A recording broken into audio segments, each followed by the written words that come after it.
வாழ்க வையகம், வாழ்க வளமுடன். அனைத்து உறவுகளுக்கும் இனிய வணக்கம். அனைவருக்கும் இனிய புத்தாண்டு வாழ்த்துக்கள். 2026ஆம் ஆண்டு பிறக்க இன்னும் ஒரு சில நாட்களே உள்ளன. ஒரு வருடம் என்பது சாதாரண விஷயம் கிடையாது. 12 மாதங்களில் ஒருவரின் வாழ்க்கை மேலேயும் போகும், சரிந்து கீழேயும் போகும்.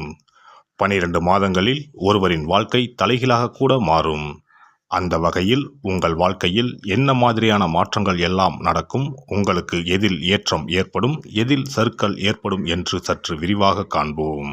இந்த ஆண்டின் தொடக்கத்தில் கிரகநிலைகள் என எடுத்துக்கொண்டால், குடும்பஸ்தானத்தில் சந்திர பகவானும், சகோதரஸ்தானத்தில் குரு பகவானும், புத்திரஸ்தானத்தில் கேது பகவானும், பாக்கியஸ்தானத்தில் சூரியன், செவ்வாய், புதன், சுக்கிர பகவானும் உள்ளனர்.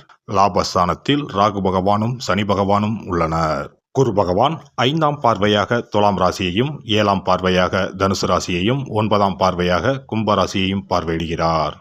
சனி பகவான் 3ஆம் பார்வையாக மேச ராசியையும், 7ஆம் பார்வையாக சிம்ம ராசியையும், 10ஆம் பார்வையாக விருச்சிக ராசியையும் பார்வையிடுகிறார். இந்த கிரகங்களின் அமைப்பு மற்றும் பார்வையினால் உங்கள் வாழ்வில் ஏற்படும் சுப மற்றும் அசுப பலன் என்ன என்பதனையும், அசுப பலன் ஏற்படுமாயின் ராசிக்காரர்கள் செய்ய வேண்டிய பரிகாரம் என்ன, வழிபட வேண்டிய தெய்வம் யார் என்பதனை பற்றியும் முழுமையாக காண்போம். பிறக்கப் போகும் இந்த புது வருடம் உங்கள் வாழ்வில் வளமும் நலமும் செல்வ செழிப்பும் பெற்று வாழ்வில் உயரிய நிலையை அடைய எல்லாம் வல்ல எம்பெருமானை வேண்டி விரும்பி கேட்டுக்கொள்கிறேன். விவேகத்துடன் செயல்பட்டு வெற்றி வாகை சூடும் மகர ராசி அன்பர்களே, இந்த ஆண்டு குடும்பத்தில் சுபகாரிய எண்ணங்கள் சாதகமாகும். அரசாங்கத்தில் இருந்து எதிர்பார்த்த சில உதவிகள் கிடைப்பதில் தாமதம் உண்டாகும். பண வரவுகள் தேவைக்கு ஏற்ப சாதகமாக இருக்கும். சேமிப்பு குறித்த செயல்களில் கவனத்துடன் இருக்கவும். மனதளவில் சிறு சிறு சலனங்கள் ஏற்பட்டு மறையும். நண்பர்களின் சந்திப்பு மனதளவில் சில மாற்றத்தை தரும். ஆரோக்கியத்தில் கவனம் வேண்டும். உடன் பிறந்தவர்கள் வெளியில் விட்டு கொடுத்து செல்லவும். மறைமுக எதிர்ப்புகள் ஓரளவு குறையும். சமூகத்தில் பிரபலமானவர்களின் நட்பு கிடைக்கும். மனை வாங்கும் விஷயங்களில் பொறுமையுடன் செயல்படவும். வெளிநாடு செல்ல முயற்சிப்பவர்கள் தகுந்த ஆலோசனை பெற்று செயல்படவும். கடன் பிரச்சனைகள் கட்டுப்பாட்டுக்குள் வரும். புனித யாத்திரை குறித்த எண்ணம் மேம்படும். உறவுகளிடத்தில் சூழ்நிலை அறிந்து செயல்படவும்.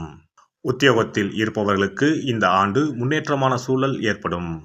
புதிய முயற்சிகளை வெளிப்படுத்த வாய்ப்புகள் அமையும். பயணங்கள் மூலம் ஆதாயம் அடைவீர்கள்.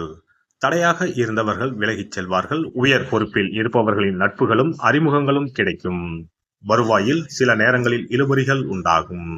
வியாபாரத்தை பொறுத்தவரை இந்த ஆண்டு வியாபாரத்தின் கிளைகளை மேம்படுத்துவதற்கான வாய்ப்புகள் உருவாகும். மறைமுகமாக இருந்து வந்த தடைகளை வெற்றி கொள்வீர்கள். உடன் இருப்பவர்கள் பற்றிய சில புரிதல்கள் அதிகரிக்கும். பத்திர விஷயங்களில் சற்று கவனத்துடன் இருக்க வேண்டும். விவேகமான பேச்சுக்கள் வாடிக்கையாளரிடத்தில் நன்மதிப்பை பெற்றுத்தரும். பெண்களை பொறுத்தவரை இந்த ஆண்டு தங்கள் மனதில் இருக்கும் கருத்துக்களை வெளிப்படுத்தும் பொழுது சூழ்நிலை அறிந்து செயல்படவும். பிடிவாத போக்கினை தளர்த்திக் கொள்வது உங்கள் மீதான நன்மதிப்பை மேம்படுத்தும். விளையாட்டுத் துறைகளில் தனிப்பட்ட ஆர்வம் ஏற்படும். பயணம் சார்ந்த விஷயங்களில் தேவையான ஆவணங்களை எடுத்துச் செல்வது நல்லது. சஞ்சலமான சில சிந்தனைகளால் ஒருவிதமான தடுமாற்றம் ஏற்படும். அரசியல்வாதிகளை பொறுத்தவரை திறமையுடன் செயல்பட்டு நினைத்ததை முடித்துக் கொள்வார்கள். வருமான வாய்ப்புகள் முயற்சிக்கு ஏற்ப அதிகரிக்கும். வெளிவட்டத்தில் செல்வாக்குகள் உயரும். தடையாக இருந்தவர்களால் ஆதாயமான பலன்கள் ஏற்படும். நண்பர்கள் வழியில் மறைமுகமான ஆதரவுகள் கிடைக்கும். கலைத்துறையில் இருப்பவர்கள் சூழ்நிலை அறிந்து கருத்துக்களை வெளிப்படுத்துவது நன்மையை தரும். வீராப்பான பேச்சுக்களை தவிர்ப்பது நல்லது. புதிய முயற்சிகளில் சில நுட்பங்களை புரிந்து கொள்வீர்கள். வரவுகளில் இருந்த ஏற்ற இறக்கங்கள் மறையும். முயற்சிக்கு உண்டான மதிப்புகள் கிடைக்கும். மாணவர்களை பொறுத்தவரை கல்வி தொடர்பான வெளியூர் பயணங்கள் செல்வார்கள். ஆரோக்கிய விஷயங்களில் கவனம் வேண்டும். பாடங்களை 1க்கு 2 முறை படிப்பது நல்லது. நண்பர்களின் ஒத்துழைப்பும் ஆலோசனையும் சில மாற்றத்தை உருவாக்கும். ஆராய்ச்சி கல்விகளில் அலைச்சல்கள் அதிகரிக்கும். மகர ராசி அன்பர்களே, இந்த வருட கிரக அமைப்புகள் அடிப்படையில் எதிர்பாராத சில தனவரவுகளால் கையிருப்புகள் மேம்படும். மனதளவில் புதிய தன்னம்பிக்கை பிறக்கும். உடல் ஆரோக்கியத்தில் மட்டும் சற்று விழிப்புணர்வு வேண்டும். ஞாயிற்றுக்கிழமை தோறும் துர்க்கை அம்மனை தீபமேற்றி வழிபாடு செய்து வர நினைத்த காரியங்கள் கைகூடும். சிறப்பு தொகுப்பு. புத்தாண்டு அன்று செல்வம் பெருக நாம் என்ன செய்ய வேண்டும் என்பதனை பற்றி காண்போம்.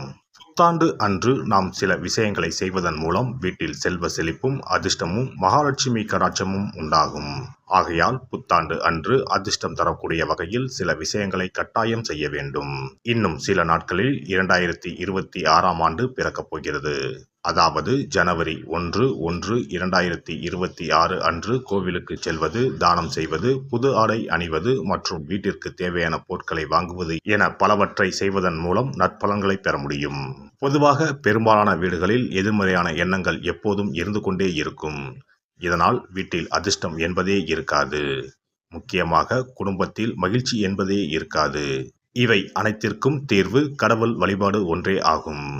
கடவுளுக்கு உரிய பொருட்களை வாங்கி வழிபடுவதன் மூலம் வீட்டில் நேர்மறை ஆற்றல் பெருகி குடும்பத்தில் மகிழ்ச்சியும் செல்வ செழிப்பும் உண்டாகும். புத்தாண்டு அன்று வாங்க வேண்டிய 3 முக்கியமான பொருள்: துளசி இலை, ஏலக்காய், கல்உப்பு. துளசி இலை, ஏலக்காய், கல்உப்பு ஆகிய 3ம் மகாலட்சுமியின் அம்சம். ஆகையால் வருடத்தின் முதல் நாள் அன்று மேற்கூறிய 3 பொருட்களை வாங்குவதன் மூலம் வீட்டில் செல்வ செழிப்பு உண்டாகும்.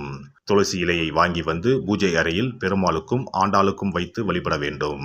அடுத்து ஏலக்காய் வாங்கி வந்து பூஜை அறையில் விளக்கின் அருகில் வைத்து வழிபட வேண்டும்.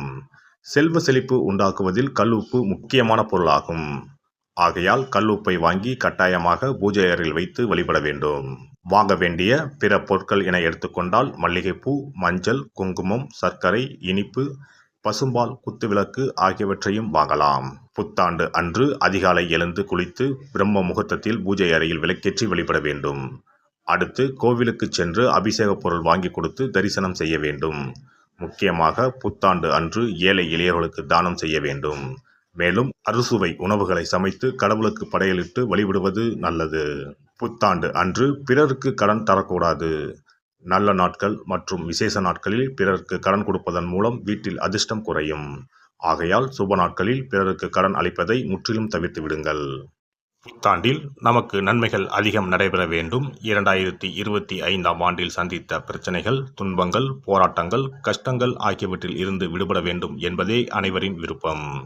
புத்தாண்டு பிறப்பதற்கு முன் எந்தெந்த பொருட்களை நம்முடைய வீட்டில் இருந்து அகற்ற வேண்டும், இவற்றை வீட்டில் வைத்திருப்பதால் என்னென்ன பாதிப்புகள் ஏற்படும் என்பதையும், இவற்றை அகற்றுவதால் புத்தாண்டில் என்னென்ன நன்மைகளை பெற முடியும் என்பதை பற்றியும் தெரிந்து கொள்வோம். வீட்டில் இருந்து உடைந்த அல்லது சேதமடைந்த பொருட்களை அகற்றுவதால் துர் அதிர்ஷ்டங்கள் ஏற்படுவதில் இருந்து விடுபடலாம். இவைகள் எதிர்மறை ஆற்றல்களை எளிதில் ஈர்க்கக்கூடியவையாகும்.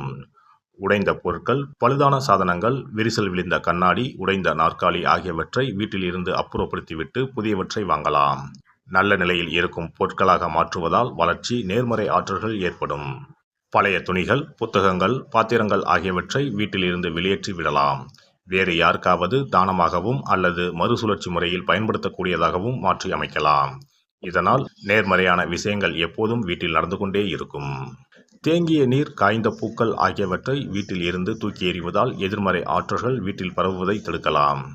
புதிதாக இருக்கும் மலர்கள், புதிய தண்ணீர் ஆகியவற்றால் வீட்டில் எப்போதும் புத்துணர்ச்சி நிறைந்திருக்கும், மகிழ்ச்சி மலரும். காலாவதியான உணவுப் பொருட்கள், மருந்துகள், அழகு சாதன பொருட்களை வீட்டில் வைத்திருப்பதால் வீட்டில் தேக்க நிலை, எதிர்மறையான சூழல் இருந்து கொண்டே இருக்கும். இதனால் வீட்டில் அடிக்கடி நோய்களும் வந்து கொண்டே இருக்கும். ஆரோக்கியமான சூழலை வீட்டில் உருவாக்கவும், புதிய வாய்ப்புகள், நல்ல விஷயங்கள் தேடி வருவதற்கும் காலாவதியான பொருட்களை அகற்றிவிட்டு சுத்தமான காற்று, ஆற்றல் வந்து செல்லும் வகையில் வீட்டை காற்றோட்டம் உள்ளதாக வைத்திருக்க வேண்டும். எல்லாம் வல்ல இறையருளால் நீங்களும் உங்கள் அன்பு குடும்பமும் உடல் நலம், நீலாயுள், நிறை செல்வம், உயர் புகழ், மெய்ஞானம் ஓங்கி வாழ்க வளமுடன். இந்த வீடியோ பதிவு உங்களுக்கு பிடித்திருந்தால் லைக் பண்ணுங்க, கமெண்ட் பண்ணுங்க, ஷேர் பண்ணுங்க. மறக்காம சப்ஸ்கிரைப் பண்ணுங்க. பக்கத்துல இருக்கிற பெல் பட்டனை கிளிக் பண்ணுங்க. நன்றி, வணக்கம். ஓம் நமச்சிவாய. சிவாய நம.